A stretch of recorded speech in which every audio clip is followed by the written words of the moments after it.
à tous et bienvenue sur une nouvelle vidéo de Tesla France 89. Alors vous voyez, c'est une vidéo spéciale road trip. Aujourd'hui, on va donc mettre la limite de batterie à 100% et programmer une recharge pour un départ demain matin à 7h du matin. Donc vous voyez, je programme départ A. Alors on peut soit programmer le début de la recharge, mais là je vais programmer, dire que je pars à 7h du matin et elle va donc se mettre en route. Vous voyez les 21h31. Pour le moment, c'est pas la peine qu'elle commence à charger. Elle chargera au moment où il faudra. Elle va tout ça calculer pour nous, nous qui sommes si blondes. Et donc, elle sera prête à partir à 7h du matin chargée à bloc. C'est une recommandation d'ailleurs qui est faite par Tesla. C'est pas très bien de laisser la batterie chargée à 100% très longtemps. Donc, ils recommandent de vraiment la charger à 100% si vous en avez besoin et de partir directement dès qu'elle est pleine. Donc là, c'est ce qu'on a fait et cette petite option est bien pratique, voilà, de pouvoir programmer la recharge. On fait donc un road trip, on va partir dans le sud de la France, un petit peu moins de 1000 km. Et donc là, vous voyez, on est chargé à bloc. La voiture annonce une autonomie de 475 km. On vient de faire 1,5 km. On a remis à zéro, on va remettre à zéro le compteur justement pour pouvoir du coup avoir bien ce qu'on veut au niveau des résultats et puis d'affichage. Je pourrais vous montrer du coup combien a consommé la voiture. C'est assez facile, vous voyez là, hop, je vais réinitialiser et le renommer pour le retrouver plus facilement après. Donc c'est facile, tout se fait à l'écran. Évidemment, je suis passager, tout va bien. D'ailleurs, pendant que je fais ça, bienvenue sur la chaîne et bienvenue de retour. J'espère que cette vidéo va vous plaire. On a beaucoup d'anxiété, beaucoup de demandes sur la batterie et comment se passe un grand déplacement avec la voiture. Donc là, c'était l'occasion. En plus, on a fait ça en famille. On avait 2 enfants à l'arrière qui nous ont accompagnés, qui ont été tous sages. Et puis, on avait des bagages dans le coffre. Donc, bon, on n'était pas chargés comme des mules. On ne peut pas tracter. On n'avait pas pris l'option de remorquage sur la voiture. Puis, de toute façon, on n'a pas l'utilité. Mais le coffre était plein et on était 2 adultes et 2 enfants dans le véhicule. Donc nous voilà partis dans les routes de campagne de Bourgogne. D'ailleurs, j'avais fait une vidéo, si vous voulez regarder un peu sur la préparation du road trip, avec justement l'itinéraire qu'on allait prendre. Je ne prends pas l'itinéraire de base parce qu'en fait ça nous faisait passer par beaucoup d'autoroutes, faire beaucoup de kilomètres en plus pour finalement gagner 5 minutes, alors que si je traversais un peu la campagne, je faisais 100 km de moins et je prenais juste 5 minutes de plus, donc c'était pas très grave. Je préférais faire 100 km de moins.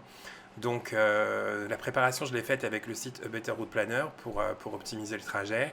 Et donc je suis obligé de saisir en fait chaque étape dans le GPS de la voiture. Donc là, je vais indiquer directement des étapes. Donc la ville de Joigny, la ville je sais plus. Là, je mets directement le superchargeur de Clermont-Ferrand, qui sera le premier superchargeur auquel on va s'arrêter. Et comme ça, vous verrez un peu comment ça se passe. On le voit d'ailleurs, les superchargeurs au niveau de la carte, c'est toutes les petits points rouges qui sont affichés. Et donc, on va indiquer ça comme ça directement. Et on va voir combien de temps ça nous fait prendre.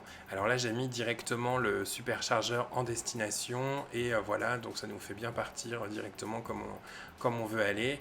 Ça nous indique donc la charge à l'arrivée. On a un peu plus de, si j'arrive bien à lire, 2 heures et on arrive avec 14%. Oui, c'est ça, 14%. Et on a 245 km à faire. Donc c'est parti, c'est la route de campagne, donc on ne devrait pas consommer énormément parce que de toute façon c'est quand on est sur l'autoroute et qu'on roule à 130 qu'on consomme plus. Donc là c'est les derniers kilomètres avant d'arriver au niveau de la supercharge. Il nous reste un peu plus de 200 km quand même, pardon, mais il y a de la 4 voies quand même à quelques moments. Donc là on roule à 130, voilà, en régulateur de vitesse avec l'autopilote. D'ailleurs je ferai une vidéo là-dessus, on avait les enfants avec nous à l'arrière et c'est vrai qu'au niveau de l'autopilote, c'était un peu compliqué. On a eu un enfant qui a été un peu malade. Voilà, donc c'est un peu brusque des fois. Donc on a repris la main. Vous voyez là le graphique sur le trajet. On est à 73% de batterie et on a une arrivée prévue à 14%. Au départ, nous, on avait assez peur de descendre en dessous des 20%. Ça nous faisait un peu flipper. Et en fait, on s'est rendu compte que 14%, c'est encore large. On a fait, vous voyez, 114 km. On a une consommation moyenne de 154. Donc c'est assez bas. Moi, je suis aux alentours de 190 d'habitude. Mais là, comme je vous disais précédemment, on avait fait pas mal de routes de campagne limitées à 80. Donc c'est assez cool au niveau autonomie, au niveau consommation, ces petites routes-là. Là, on devrait du coup arriver quand même avec une consommation un peu supérieure si on a beaucoup de 4 voies comme ça. Donc on lésine pas, hein, pour info, il y a la climatisation qui est en route, enfin voilà, on pédale pas, hein, pour aider la voiture. Voilà, on roule régulièrement quand même, comme vous le voyez, là on est à 125 au lieu de 130. Ouais, nous on est en mode pépère, tout va bien. Puis voilà, les enfants sont derrière, la tablette, le casque, tout va bien, c'est parti. Ils sont à fond et puis il y a quand même beaucoup de temps à passer dans la voiture, donc évidemment ça les occupe et c'est parfait. Donc voilà, ils sont deux, salut, salut. Euh, Ils sont absorbés, vivent l'application Disney ⁇ avec tous les jeux, tous les films pardon, qui leur plaisent. Voilà, toujours en route, il fait super beau. Sachez aussi, hein, que l'autonomie, elle peut être impactée par le vent et la pluie. Là, bon, pour le coup, on a eu une superbe journée pour rouler, c'était vraiment nickel. Et donc, aucun souci majeur, à part, comme je vous disais, l'autopilote qui, de temps en temps, fait des freinages un peu brusques, ou alors des freinages fantômes, même des fois ça arrive, on va dire, la voiture pile d'un coup. Et c'est vrai, comme le petit garçon était malade, du coup, on l'a désactivé parce qu'il s'endormait et des fois ça le réveillait justement à cause des freinages fantômes, donc c'était un peu violent.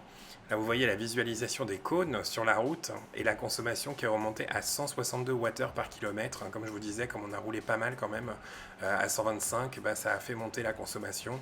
Bon, là, on a toute une portion de la 4 voies qui est repassée sur une voie, malheureusement. Donc, bah, voilà, on est un peu bloqué au niveau vitesse, mais on avance toujours. Il reste plus que 100 km avant d'arriver au superchargeur. Pour info, donc on est parti un dimanche, on a fait exprès de décaler, nous ça ne nous posait pas de problème de décaler d'une journée. On a fait exprès de décaler pour être sûr de ne pas avoir non plus trop de soucis et de files d'attente au niveau des superchargeurs. Vous verrez, on est arrivé à Clermont-Ferrand pour l'heure de déjeuner, vers midi et demi à peu près. Et il y avait du monde, mais il y avait des places dispo, donc on n'a pas eu trop de soucis par rapport à ça.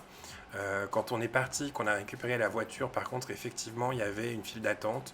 Il y avait 3-4 voitures qui attendaient, mais le temps que nous on s'en aille, il y avait aussi 2 autres véhicules qui partaient en même temps. Donc c'est vrai que c'était assez fluide du coup après, pour les gens, pour recharger. Donc voilà, on a une estimation arrivée à 11%, il nous reste 165 km. Donc on devait arriver avec un petit 14% et finalement maintenant on est à 11% au niveau de la destination. Je pense que de toute façon, on va arriver avec un peu plus. Voilà, bon, non, pardon, on est à 11% et on arrive, ça y est, au superchargeur de Clermont-Ferrand, qui se trouve donc dans un Novotel. Alors, on nous avait pas mal posé la question aussi de savoir comment ça se passait, par exemple par rapport au confinement, quand il y a certains hôtels qui ont été fermés et certains superchargeurs se trouvent sur des parkings d'hôtels. Alors, moi, j'ai pas vécu l'expérience, mais visiblement, il y avait quand même des codes qui étaient dispo pour ouvrir les barrières pour pouvoir justement accéder aux superchargeurs sur certains superchargeurs qui étaient sur les hôtels et visiblement le code s'affichait même à l'écran de la voiture. Donc c'est assez bien fichu. Nous, bon, on n'a pas eu de difficulté, c'était ouvert à nouveau, donc voilà, mais c'était pour la petite histoire. Donc là, on va arriver avec à peu près 10% de batterie et on va se recharger. Donc à Clermont-Ferrand, on est presque à mi-parcours en fait. On a fait un petit peu plus, il me semble, que ce qui nous reste. Et donc on va recharger le temps de déjeuner en fait, directement sur place. Bon, alors c'est dans une zone un peu commerciale, industrielle, on va dire, et donc on peut tranquillement à pied aller chercher de quoi manger. Après, alors, sur le retour aussi, on a mangé directement à l'hôtel, et ça je savais pas, mais par exemple, le Novotel de Clermont-Ferrand, on a une remise de 10% pour les personnes qui sont en train de charger. Donc, tiens, salut la Model 3 en bleu. Je regrette de ne pas avoir pris le bleu. Mais bon, donc du coup, ouais, c'est vrai que c'est l'occasion d'ailleurs, si vous voulez des infos sur les Tesla, allez à un superchargeur et vous pourrez rencontrer plein de personnes qui ont des voitures, pouvoir regarder toutes les couleurs de voitures, parce qu'il y a toujours plein de voitures quand même qui sont garées. Et là, regardez, on arrive, il y a quand même pas mal de Tesla. Là, il y en a une qui est garée sur le côté qui a dû finir sa recharge. Et puis on a donc à l'arrière le parking spécial, on va dire, pour les véhicules électriques pour recharger. Il y avait personne d'ailleurs qui squattait, il n'y avait pas de véhicules thermiques qui squattaient. Bon, après, il y avait pas mal de place de toute façon globalement sur le parking. Et franchement, le superchargeur n'est pas devant la porte, donc il faudrait vraiment être un peu gonflé pour aller se garer tout au fond exprès. Donc voilà notre bébé qui est en charge en plein soleil, hein. Et voilà, donc à côté pas mal de Model 3, il y a une Model S, mais c'est vrai que deux Model S, pardon. C'est vrai qu'on voit vraiment beaucoup de Model 3. En plus c'était fin juillet, donc effectivement voilà, donc les deux prises là pour charger. Donc nous on a celle-ci, la combo CCS, et oui, c'est un jeu d'enfant parce que justement c'est les enfants qui vont charger la voiture. Alors c'est marrant parce que franchement eux, Aucun impact. Le fait que ce soit un véhicule électrique ou à essence, ou voilà, alors eux, ils n'ont rien remarqué de différent. Ouais, ça les a pas du tout choqués. Bon, voilà, donc le fait qu'il n'y ait pas de bruit, le fait qu'on la branche, enfin, ils se posent aucune question, donc ça, c'est assez cool. Donc vous voyez, là, on a 11% et on va mettre 1 heure. Alors, on a voulu récupérer 100% de la batterie, sachant que de toute façon, à destination, nous, on voulait arriver avec 40% de batterie.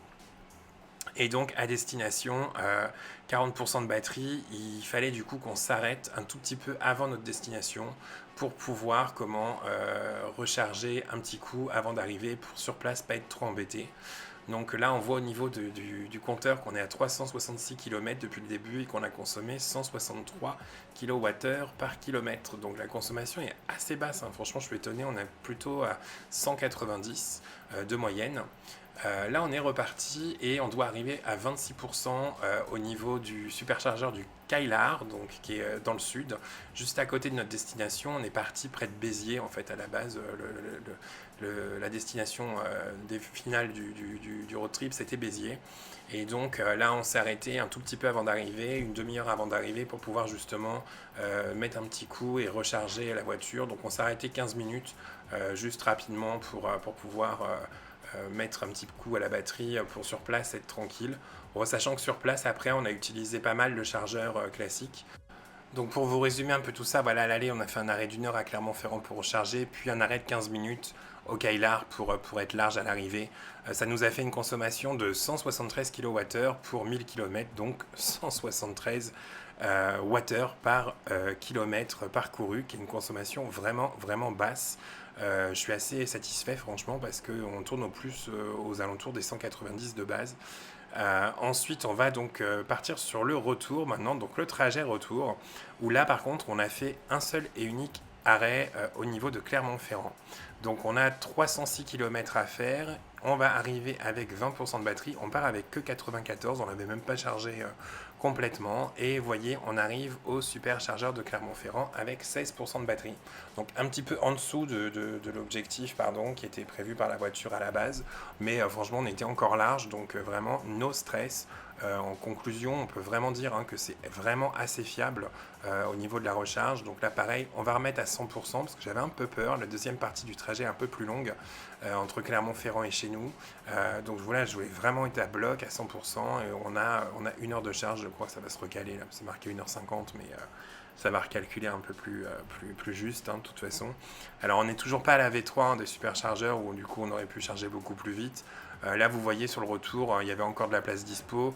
On s'est arrêté en pleine heure de repas, donc je m'attendais à avoir un peu plus de monde. Mais il y avait quand même pas mal de voitures. Et en plus, quand on est revenu chercher notre voiture, on a eu la joie de voir cette magnifique Model 3 qui a eu un enveloppement d'une couleur assez sympa. Donc je vous laisse profiter. C'est assez chouette, je trouve. Et voilà, donc on est reparti, chargé à 100% au bout d'1 heure, et on est arrivé à bon port, franchement, voilà, un seul arrêt, voilà. L'avantage aussi d'avoir pris une long range, parce que c'est vrai que je pense que si on avait une standard plus, on aurait fait 2 voire 3 arrêts. Là, pour le coup, on a fait un seul stop à Clermont-Ferrand, et on a pu rentrer directement et enquiller près de 850 km en fait sur le chemin du retour. Donc globalement, franchement, on est hyper satisfait, que ce soit du réseau superchargeur, les infos au niveau de l'occupation des prises sont hyper fiables. En plus, il y a certainement un déploiement de la V3 qui va bientôt avoir lieu, donc avec la V3, du coup, on aura plus de puissance au niveau de la recharge et donc moins de temps de charge vu que ce sera plus rapide.